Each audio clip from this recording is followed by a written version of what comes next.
Greetings, friends, and welcome back to the 3 Minute Horror Show. Today I'll be reviewing Canadian director, writer, actor, and producer Lowell Dean.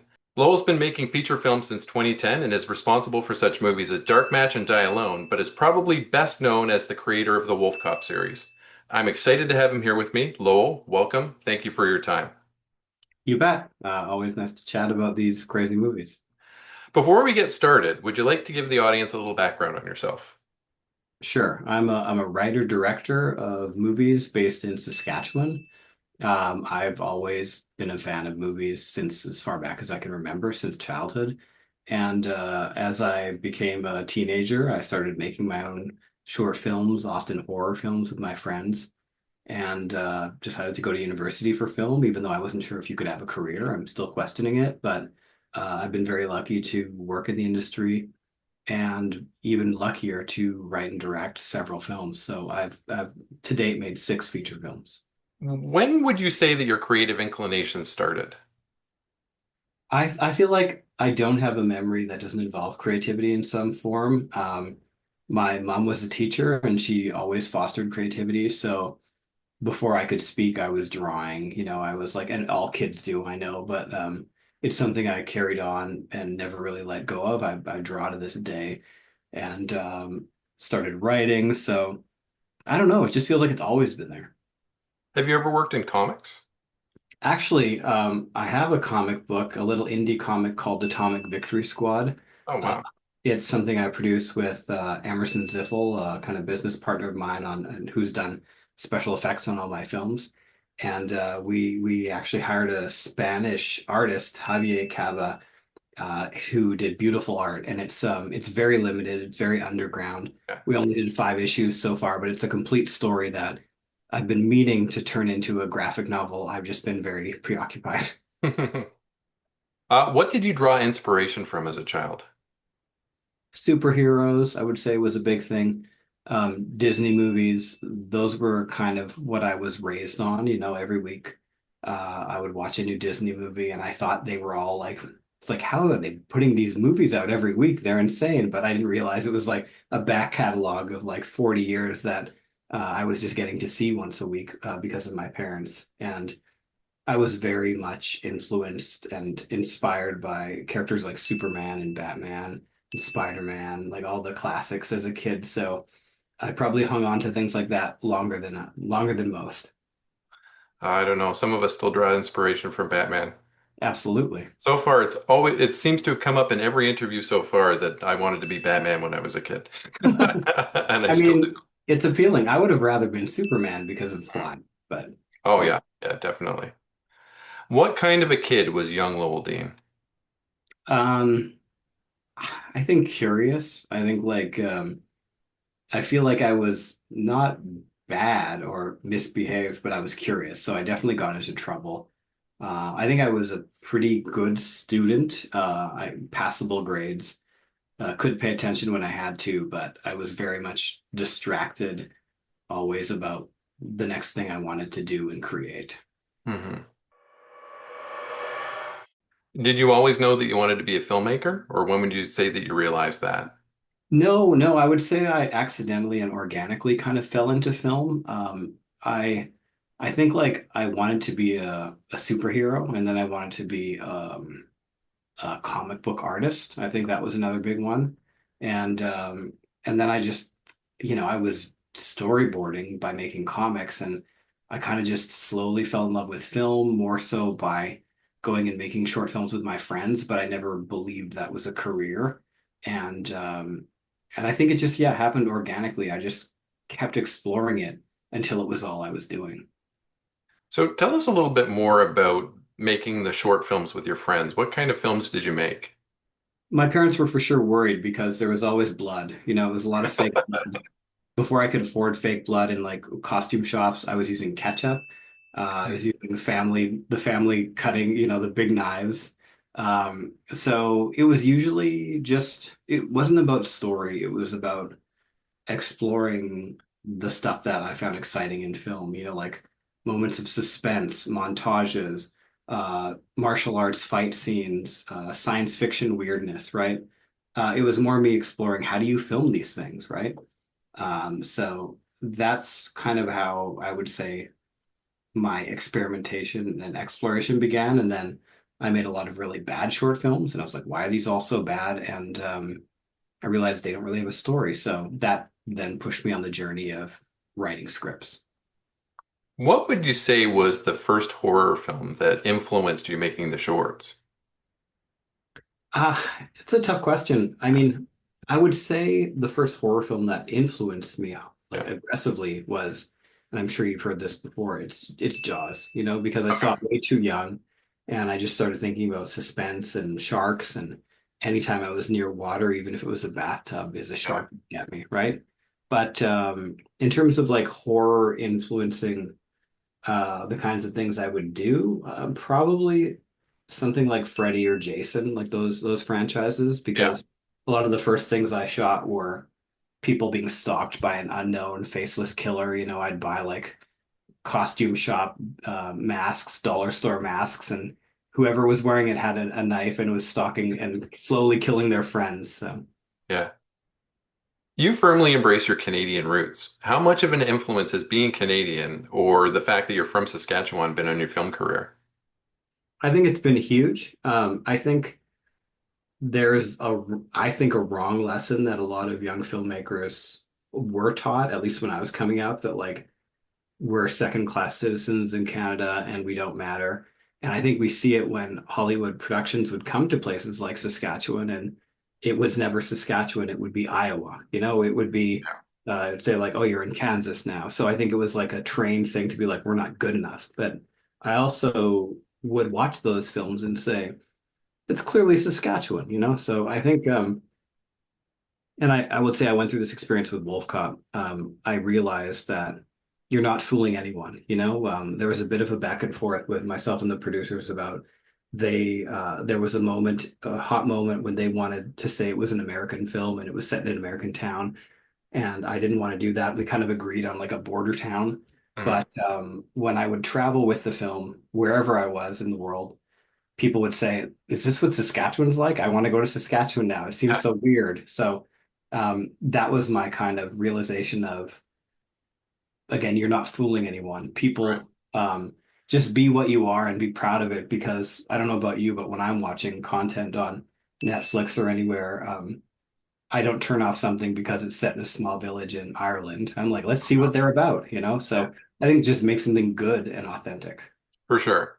And I'm going to say it probably again later in the interview, but your movies are slices of Canadiana, particularly the Wolfcop movies. Holy smokes. Like if you're a Canadian of a certain age, there's so much for you to digest in those movies.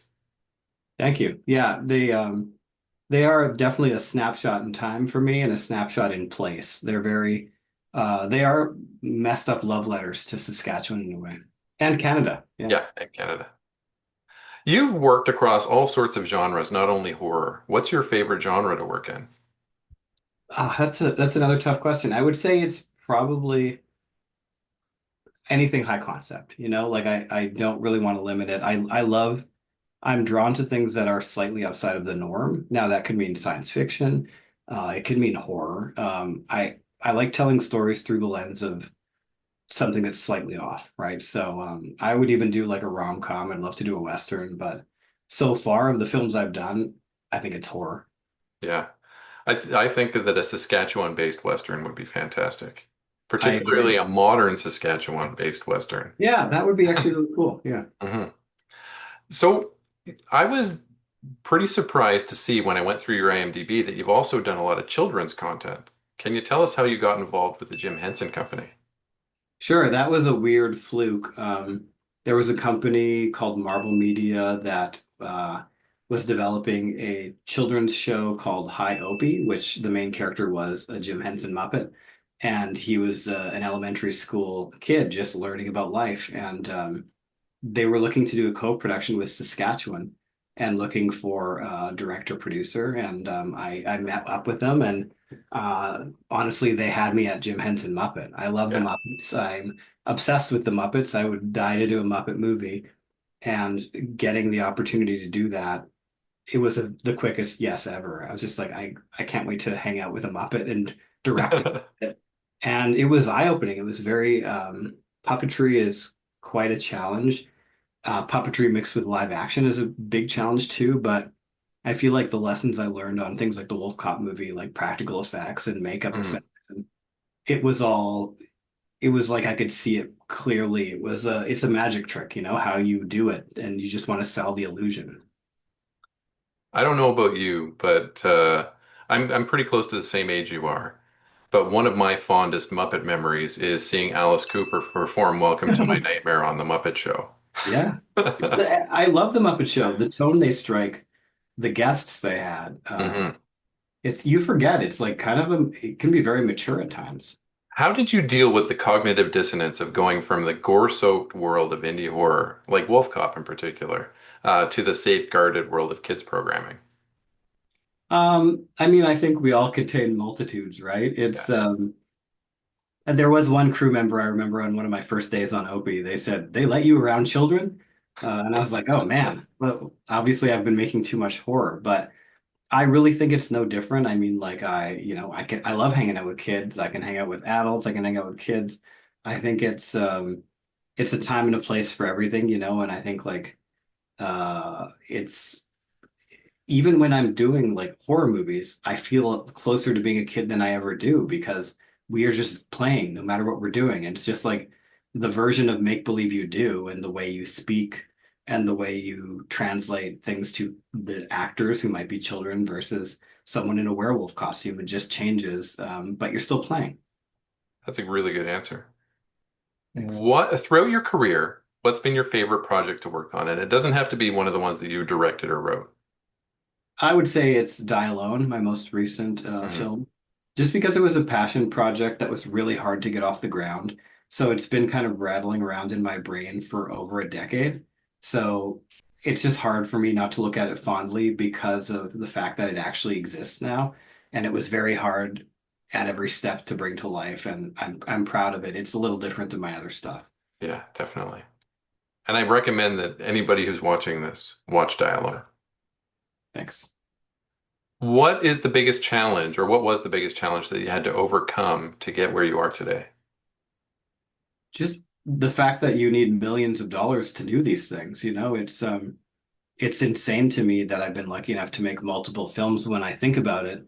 And it's almost enough to paralyze you into not trying because the more I do it, the more I realize that every movie is a miracle. And it's such a journey to write a script that A, people connect with, B, people will give you money for. And then you still have to attach cast, you have to build it. And at the end of the day, it could turn out horribly and people could say it sucks and you feel like you've wasted years. So hmm I treat it with a religious approach every time. And I think if you're lucky enough to make a movie, you should put it all out there. Let's talk a little bit about the Wolf Cop series. So far, it's a pair of movies with maybe a third on the way, we hope. There is a place card at the end of the second one that says there's a third on the way. Yes, sir. The series features a down on his luck alcoholic cop who's transformed into a lycanthrope via a dark ritual and his misadventures afterwards. Can you give us some background on this concept? Sure. I feel like I've said this story a million times, but it's funny. I was trying to write my first feature script and I literally put a bunch of cards on the table of ideas that I was like ready to devote a year to writing a script. And one was I really wanted to make a werewolf movie, and one was I really wanted to make a mystery, like a cop film. And there was literally cards sitting on a table. One said werewolf, one said cop. And I was like, in frustration to one of my friends, I was like, I should just merge these and then I get the best of both worlds. And they're like, you actually should do that. So that's where it came from. And then it just became like this lovable, punny, jokey, dumb superhero that myself and my friends were all like, we won't rest until we get this made. I gotta tell you, the second that I saw the nameplate Lou Garou on his desk, Yeah, I stopped the movie, took a picture of the screen with my camera, or with my phone, and I put it on Facebook immediately and said, I love this movie. that's funny. I mean, I my mom is was a French immersion Yeah, teacher, so I was raised hyper aware of words like loup-garou. yeah. And I didn't even realize how dumb it was until I watched it in Montreal for the first time. And And then I realized, oh my God, I'm a complete idiot. I literally named him Officer Werewolf. And they're like, in the French translation, they're like, oh, can you believe Officer Werewolf became a werewolf? So thank God the tone is ridiculous and playful because otherwise people would be like, you're an idiot. What were the biggest hurdles that you had to overcome as a director in your first big feature? Just being taken seriously. I think like it is so hard to make a film. And you learn a lot. And I was fortunate that my first film was kind of a for hire gig. It was a film called 13 Erie, and I got to learn about the real hard reality of making a feature film, the timeline, the deadline, working with actors, working with crew, hopefully leading with grace on all these extreme deadlines.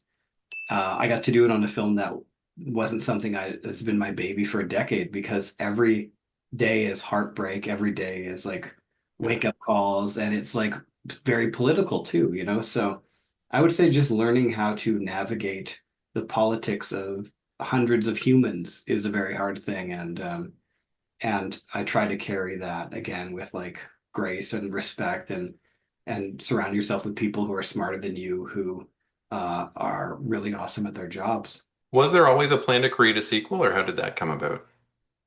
I mean, we joked about it from the beginning. Like we always said, this is a franchise, and you know, we modeled it after things like, I mean, part superhero, part the horror franchises, you know, Mm. like the Leprechaun or Jason, where you know you could go anywhere, right, with it. Yeah. I always said I thought Wolfcop was evergreen, but we never, that said, we never believed we'd make more, you know, like we were just like, let's not get ahead of ourselves. Let's just try and make one film. Luckily, the response was good, but it was the cracks did start to show a bit when we were trying to make this sequel because it was a lot of work. And you know what I mean? Like Mhm. the budget was really modest on the first film. It was like around 1 million Canadian, and it was written much bigger. Like we were trying to blow up meth barns and have car chases and multiple transformation scenes. So and the real kind of nail in our coffin is we didn't want to do it poorly. You know, I think there was Yeah. some kind of belief or attitude that maybe it doesn't matter if it's bad, people will just love it. And I was like, the humor can be playful and bad, but like I don't want to be embarrassed. I don't want to cut to cards that say shot missing if we can't afford something, you know? So my approach was always I want it to be playful and dumb, but I want you to, when the end credits come up, be like, that was weirdly good for something called Wolf Cop, you know? Yeah. That was our goal. Definitely. And Yeah. with two, we didn't have more days to shoot it. We had more money, but we didn't have more days. But it still didn't feel like enough. And by the end of the second one, it's like, it's really hard to grow if we're going to keep in this level, you know? Hmm. I really like what you did with it. I think I'm going to get into that, but the poster itself is a work of art. Like the Those takeoff are on the great. Stallone Cobra, you know? Yeah, no, those are one of our producers, Jay Jolly, is really Yeah. good at marketing, and he was someone who had his finger on the pulse of like selling the film. So Yeah. he was adamant about getting cool posters, and as a writer director, I was very excited by that because everybody wants a cool poster for their film on a wall. Yeah, for sure. Do you have any fun behind the scenes stories from making either of the Wolf Cop movies? Everything was fun. I mean, it was the shoots were why those movies were, I think, kind of great. Personally, I mean, not like the final product, but it was just such a joy. All the pain and hardship of like trying to get the movie off the ground and financing and scheduling and all that stuff rolled in. When we finally got to set and it was like myself and the actors and the crew, it was just a joy. Like some of my best memories ever shooting anything are on those Wolf Cop movies because it was again that insane play. And one funny memory I could think of from the first film was we were in shooting the meth barn shootout Yeah. in a barn, and someone's severed head has to fly and land on a table. And at that moment, the pyrotechnics team would have the table burst into flames, almost like the head knocked something over. Unfortunately, the head was built in a way that made it really bouncy. So you know, the props people threw the head and it bounced and flew away before the fire could start. And cut to, probably due to my lack of experience, 15 minutes later, we had a lineup of every crew member getting to take a turn to do a soft lob to make the head land perfectly. And everyone was like, I want to try, I want to try. And we wasted at least 15 minutes of just like people just, it was like we stopped for like a free throw basketball game. So that was fun. And every day had a thing like that. Yeah. Oh, that's good. Leo Fafard. So I was delighted to find out that he comes from from Laurent, Saskatchewan, He because does. I spent the first 4 years of my life in Laurent. There you go. Yeah, yeah, and so and you don't often hear about people that come from Laurent, but yeah, how did you meet Leo Fafard? How did you find him? He's perfect for the role. The role was written for Leo, and Leo Oh, is actually he also works as a crew member in the Saskatchewan industry, and we're a small, tight-knit industry. So as I started, I was out of university, I had done short films, I was starting to be around and work on film sets. I noticed this one kind of like grumpy guy always walking around with a light stand or a C stand. He's been a grip, he's been a gaffer, he's been an electric, and he's done a little bit of everything, right? And he was always handsome and mysterious and mad. And I was like, this guy's awesome. So I was shooting a music video, and it was a werewolf based thing, no cop, just like as you can tell, I always had werewolves on the brain. I wanted to make a video about a werewolf getting drunk in a bar. And someone suggested Leo, and I was like, yes, it's got to be Leo. And he said yes. And so that was part one of liking him. Part two was him actually doing a great job. And part three was Emerson Ziffel, who does the makeup effects. It's a very punishing thing if you've never had makeup effects applied to you. I've been his guinea pig, and it can take hours, and it can take hours to take off. It's almost like a form of torture.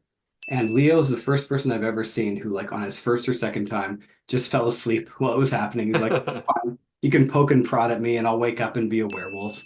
And then, a few hours later, I'll just rip it off my face. So he was perfect for it. He is perfect for it. And I think one of the secrets of Wolfcop's success is Leo, obviously. yeah, definitely.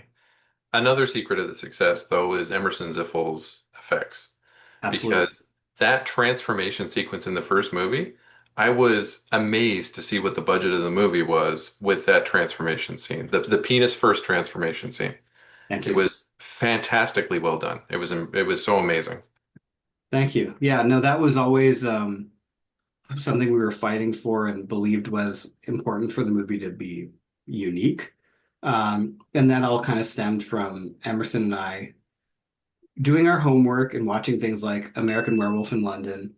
And only when reality hit us in the face, where we made a list of like 30 shots we wanted to do, and it wasn't even like dick first. And literally, we sat down and I asked them to put timing next to each shot, like how long will it take you to do the eyes, the hand, and then when I added it up, it was like over 12 hours, and I was like, we're not going to get this. We're going to get like half a day tops. So he's like, well, you better pick four body parts that count. And I was like, and of course, that's where my mind goes immediately. I'm like, I guess it's going to be a dick first. Yeah. So, like we mentioned before, both of the movies are kind of like Where's Waldo, scavenger hunts of Canadiana. So we've got Lawrence Gowan himself making a cameo in the second Wolf Cop, and he's got songs throughout both movies. Mhm. I noticed, I definitely noticed Strange Brew in the second movie. Yes. And I also noticed some Slapshot, the Strange Brew sequence with the hockey players that were the Frank type characters with the toom toom, where they were doing that with the sticks. Absolutely. Yeah. Am I missing any other Canadian bits, like nods to Canadian stuff? I mean, I'll be honest, Wolf Cop is like so long ago, both of them. Yeah. They're kind of a blur for me. If you would have asked me 10 years ago, I'd be like, these are the five things. These are the five Canadian things. These are the five action movie references. But now I'm like, no, that sounds right. It's not Canadiana, but I remember the Lethal Weapon movies being big for the second one in my brain too. Did you learn any important lessons while making the first Wolf Cop that you were able to use to your advantage while making the second film?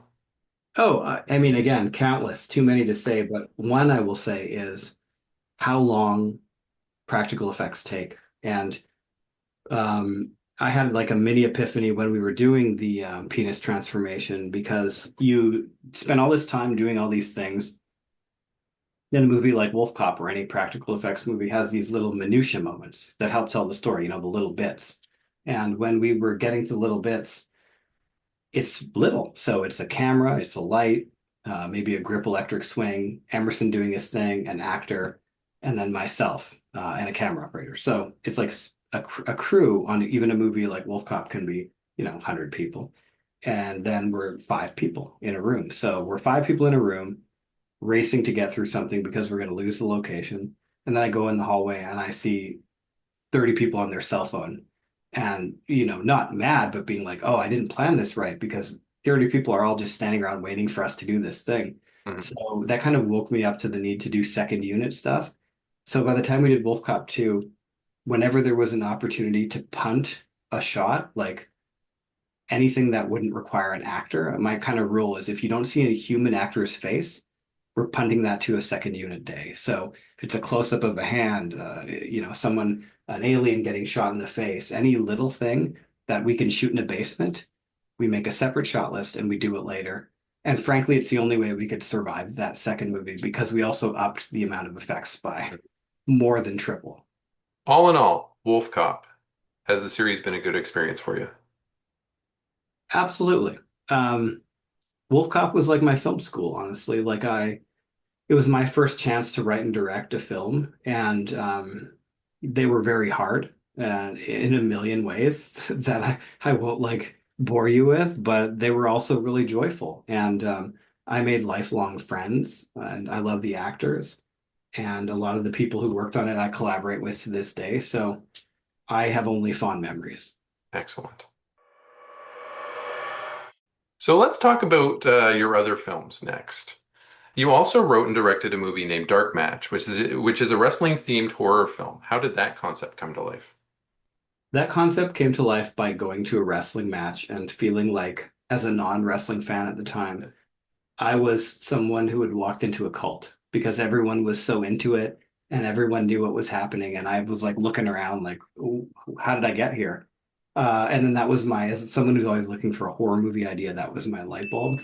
And then I was like, I got to make this movie because I also fell in love with wrestling. So I got to watch wrestling, research occult death matches, and then write a script. Yeah, I was going to ask if you've always been a wrestling fan, but it sounds like you just became one. Yeah, I mean, I was Yeah. when I was a kid, but Yeah. then I fell out of it, and you reach that age where you're like, I can't like superheroes anymore. I can't like this, and I'm wrestling in that kind of bucket. But I mean, clearly, look at the staying power of wrestling. It's also like superheroes, an evergreen kind Yeah. of passionate, ongoing adult soap opera. So I think there's no shame. I love wrestling, and I loved making Dark Match. It can be really hard to base a story inside of an industry that's unfriendly to outsiders like wrestling is, like pro wrestling is. How did you do the research for writing this movie? I did it by meeting real wrestlers. I unsuccessfully tried to create a documentary on local Saskatchewan wrestlers. Um, when I say unsuccessfully, I just mean I did a development deal and I couldn't get it picked up. But we spent a lot of time with wrestlers, local wrestlers. I got to know them a little bit. I got to hear about their lives in the ring, out of the ring, their personal lives. It wasn't like an extreme deep dive, but they were open and gracious enough that I got to kind of paint a picture of these people, men and women, who reminded me a lot of people in the film industry, just people really passionate about being a part of the circus and entertaining and bringing the fun to you, and a little bit of that Peter Pan complex of like, I'm not going to do the real thing that everyone else in the world does. I'm going to make believe till I die. So I felt a huge kinship with that, and that's kind of where my education came from. Now, what was it like working with the team there? Did you get what you had some pro wrestlers in the movie. You had Chris Jericho. Did you have other pros as well in the film? Yes, we had Mo Jabari played Enigma, and we also had Harlan the healer play Thick and Thin, and he also, he's with a wrestling organization in Edmonton, and he was kind of our guru. He trained the actors. Harlan also, he brought in his wrestling community to be a part of us. His real name's Justin, and Justin was wonderful. Justin really integrated the film world with the wrestling world, and he legitimized what we were trying to do and educated us, much like we were bringing him into the film to give him a role and make him a part of the story. What was it like working with Chris Jericho? Chris Jericho was great. He was really fun. I mean, he was only there for a week, but he's professional. He was there to play. He had a lot of dialogue to do, and I think he just loved the idea of playing a certain kind of character who he was like, I don't want to be the wrestler. I don't want to be the guy in the ring doing all these things. I want to be this twisted cult leader. So, but he also got the tongue-in-cheek nature of like the satire of what he got to do. And while he wasn't wrestling, how he was kind of wrestling adjacent. So it's like a commentary on a world he knows really well. So yeah, no, it was great. I mean, Dark Match, honestly, across the board, like the cast was so good, so playful. It was a really big ensemble, and wrestlers and actors blended together nicely. Do you have any fun behind the scenes stories from the making of that one? Just how hard it was. Like I remember thinking, I'm very naive. I go into these things, even if I've written it, being like, it'll be fine. And I think like by day three of the death matches, I was like, wow, this is gonna kill us, like every day is something new. Technically huge challenges. It's not just like we have to coordinate these great fights with Jean Frenet, our coordinator, who's working with the actors tirelessly to do rehearsals. It's like they have to coordinate these amazing, almost dance move numbers. Yeah. And then they walk into a room and we say, I can't wait to see it, but first we're going to pour water on you or we're going to light you on fire. So it was never easy, but that was also the fun. So let's talk a little bit about your most recent feature, Die Alone. It's from last year, and it's about a man with amnesia who's trying to survive an Earth that's been overrun with things. And I'm Mhm. not going to give away what the things are because I don't want to spoil the movie for everybody. I enjoyed this one quite a bit. How did this movie come to be? It's just a story that was kind of knocking around in my brain for a long time. I've been obsessed with the apocalypse long before we were living in it. And I just thought, I romanticized at the beginning of the smartphone era when we were all starting to be on our phones more than we were talking to people. I had this vision of standing on a hill and just smashing my phone. And so that was kind of the first image of the film. And then it kind of spiraled into what would an apocalypse look like? Would the world be better off without people? How selfish we are, and then I wanted to explore that, but also I just wanted to make my first love story. So it's all these things, but for me at the core, it's like a story about survival and love at the end of the world. The cast for Die Alone was incredible. It was nice to see the main Wolfcop players back on the screen again. Yeah. Uh, Carrie Ann Moss and Frank Grillo are in that movie as well, and those are some really heavy hitters. We've got Carrie Ann Moss from The Matrix. We got Frank Grillo from he's in like all the DC stuff and the Marvel stuff now, I think. What was it like working with those guys? Wonderful. I mean, I feel like I just keep saying everybody's great, but I'm blessed with some really wonderful actors. And yeah, like Carrie Ann Moss was a dream to work with. She's just like, she connected with the character, showed up, was 110%, super professional, thoughtful, and just was like just a part of our family. And Frank Grillo was there for less time, but he was also very professional, kind of dipped in, gave an intense performance, did a lot of physicality and then stepped out and I mean the whole cast like Douglas Smith who's our lead, Kimberly Sue, Murray who plays his love who he's trying to get back to, and like you said the Wolfcop people who I love throwing in having my ringers. It was just a wonderful experience, and again kind of probably the most fun I've ever had because it was such a long gestating project. And then I got to make it with people I love in Saskatchewan in summer, which is a lot better than like the Wolf Cup movies where I was in ski pants in winter. It looked pretty cold. It was. So I can't talk too much about the plot of the movie because I don't want to spoil it, and it's absolutely worth watching for anyone who's watching this. It was haunting and tragic, and it had a great twist at the end. So instead, let's talk about how it was made. The effects work was incredible. What can you tell us about the creature creations? The creatures were, as always, created by Emerson Ziffel. We had rules like the story. Again, it's like it's a bit of a mystery. So it's probably one of the few apocalypse films, and I've seen people give us a bit of crap for it, though we don't have a ton of creatures. But because of the nature of the creatures, I they serve purposes. You know what I mean? Like it's not Mhm. just like here's a horde of things.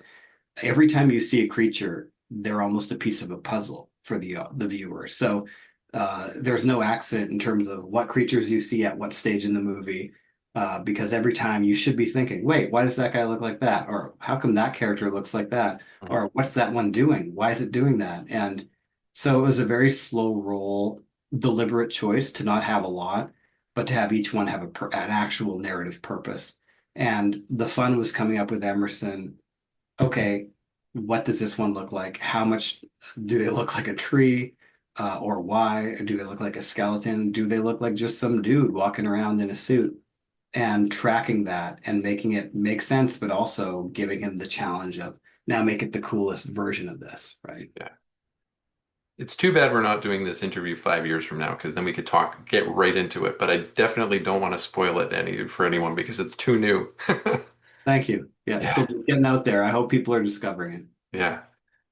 So, like you said, it was shot in Saskatchewan in the summertime. It was shot beautifully. It looks incredible. Whereabouts in Saskatchewan did you find that location? We shot all over. The main house is actually built on the remains of an older set, which was a house built for a movie called The Messengers several years ago. And so that movie, it was just like a shell. And our brilliant art team, led by Adrian Triquare, went in there, ripped it up, and turned it into an actual house. So, and the location is in Katepwa. So it's in Katepwa, Saskatchewan, which is just outside of Indian Head. And we also shot at Fort Capel, and a little bit in Regina. Now, it's not a very fun movie, but do you have any fun behind the scenes stories from Die Alone? Um, yeah, it just how fun it was to film. You know, it was again, it was a joy being outside in the summer.